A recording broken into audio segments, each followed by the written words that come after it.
बीते रविवार को हुई बिहार कर्मचारी चयन आयोग यानी बीएसएससी की इंटर स्तरीय परीक्षा रद्द कर दी गई है। पेपर लीक मामले में सबूत मिलने के बाद एसआईटी ने राज्य सरकार से परीक्षा रद्द करने की अनुशंसा की थी। इसके बाद बुधवार देर शाम मुख्यमंत्री नीतीश कुमार ने परीक्षा रद्द करने की घोषणा की। उधर बीएसएससी के सचिव परमेश्वर राम व आयोग के कर्मी अविनाश कुमार को गिरफ्तार कर कोर्ट के आदेश से 14 दिनों के लिए जेल भेज दिया गया है। सूत्रों के अनुसार एसआईटी ने आयोग के सचिव परमेश्वरम राम से 50 सवाल पूछे, जिसमें 3 का वे जवाब नहीं दे सके। एसआईटी ने उन्हें एक डायरी दिखाई जिस पर उनके पसीने छूट गए। उनके स्मार्टफोन में भी संदिग्ध नंबर मिले जिन पर उन्होंने पेपर भेजे थे।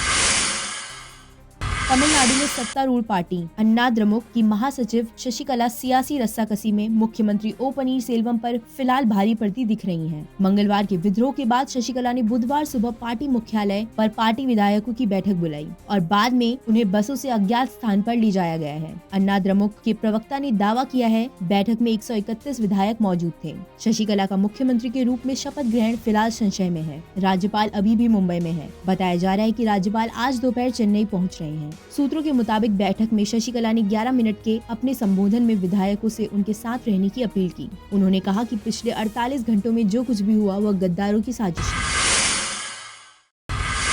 नरेंद्र मोदी ने बुधवार को राज्यसभा में एक किताब का हवाला देते हुए कहा कि पी चिदम्बरम जब यूपीए सरकार में फाइनेंस मिनिस्टर थे तो उन्होंने आरबीआई की ऑटोनॉमी में दखल दिया था। मोदी ने अपनी स्पीच में पूर्व RBI governor D Subba Rao की किताब who moved my interest rate का जिक्र किया। इस दौरान उन्होंने आरबीआई गवर्नर उर्जित पटेल का बचाव भी किया। मोदी ने विपक्ष से कहा कि नोटबंदी के फैसले को लेकर उर्जित पटेल या आरबीआई पर हमला करना ठीक नहीं है। इस दौरान मोदी ने कहा, मुझ पर हमला होना स्वाभाविक है, लेकिन रिजर्व बैंक और उनके गवर्नर को घसीटने का कोई कारण नहीं है। इनसे पहले भी जो गवर्नर थे उस वक्त भी आवाजें उठी थी। मैंने उसका भी विरोध किया था। आरबीआई की बड़ी भूमिका है अर्थव्यवस्था में।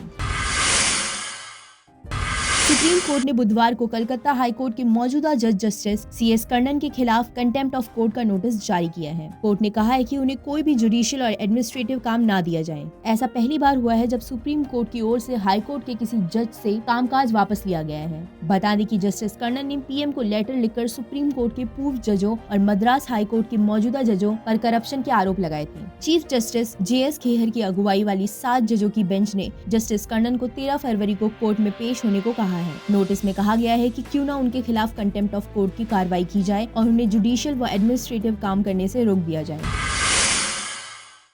यूपी में पहले दौर के चुनाव के लिए आज प्रचार खत्म हो रहा है। पहले दौर में पश्चिमी यूपी की 73 सीटों पर शनिवार को वोट डाले जाएंगे। चुनाव से पहले नेताओं ने एक दूसरे पर वार और पलटवार किए हैं। पश्चिमी यूपी में चुनाव से पहले हर पार्टी ने वोट के लिए पूरा दम लगाया। धर्म, जाति और विकास का हर कार्ड खोला गया। अब इन वादों, नारों के शोर के बीच जनता के फैसले की घड़ी आ गई है।